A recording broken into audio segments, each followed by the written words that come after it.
Well, hello there. This is a special episode of Jennifer's Jumble, considering it's not Jennifer's Jumble. This is the book corner. So, this is just going to be kind of like a series of videos where I talk about books I've read or random opinions I seem to develop as I go along and read about books.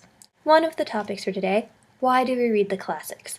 Is it because they're classic, or we're told that we're supposed to read them to be smart? Is it because we find the stories enjoyable?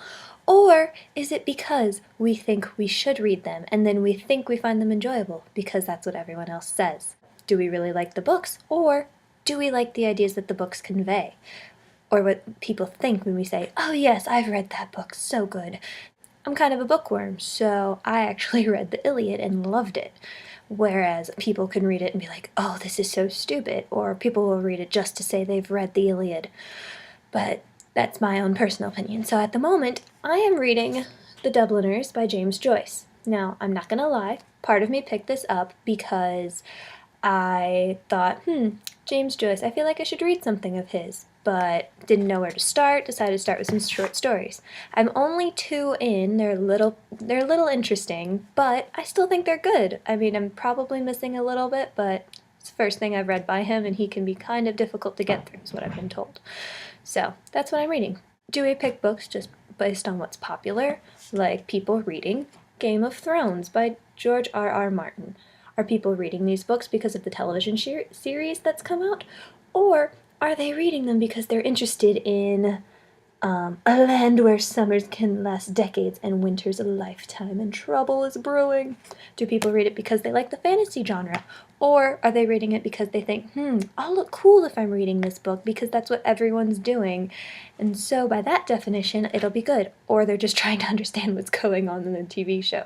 My mom actually suggested this book to me, so I'm waiting for a good time to read a book that's about that thick and start another series, which is why James Joyce is nice and thin. Good college reading right there. Then you have the books that you adore that no one's ever heard of the author, like A Wise Man's Fear.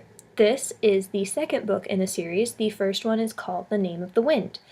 I think they are amazing books. Granted, they're kind of big, kind of a bit of an undertaking for a college student during school, which is why I read The Name of the Wind over winter break, which was very helpful. These books were written as a trilogy at the moment, is what I'm gathering from what the authors told us, and it's a hero telling his story in his own personal experience. Like, he's telling it first person, which you don't normally get in stories like this. So, and he's telling it to someone who's copying it all down in a narrative form. So that's really good.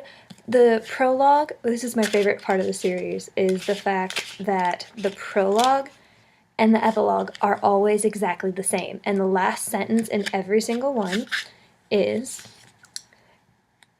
"It was a patient cut-flower sound of a man who was waiting to die." And it talks about the 3 types of silence. And the first one is, "The dawn was coming, the Waystone Inn lay in silence, and it was a silence of 3 parts." I read the prologue of the first book and instantly was like, I have to buy this book. So, still waiting for a chance to read the next one. Hopefully it should be good. It's going to be probably a break book, but still looking forward to that. I was so depressed when I heard this. It's when Tom Clancy died.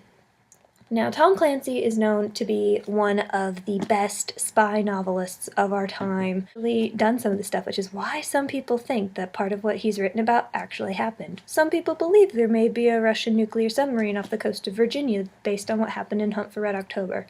I think it could be true, but you never really know. I always think there's some element of truth in his books, but not 100% certain. Lastly, do people read James Patterson because he's good, or because, again, he's popular?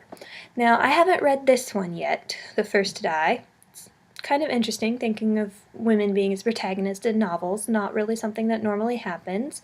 I mean, it does, but not necessarily in spies. They tend to be supporting characters or rewards, which I really hate that concept of the heroes. I haven't read it yet, but I did read Private London by him.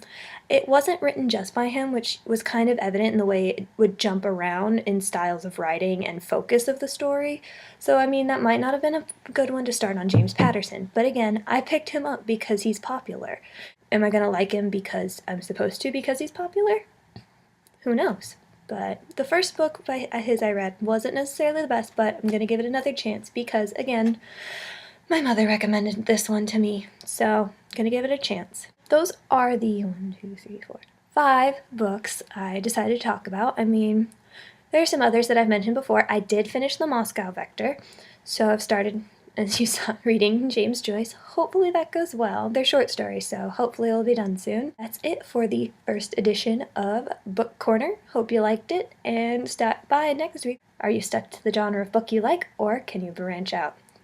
Thanks for watching. Bye.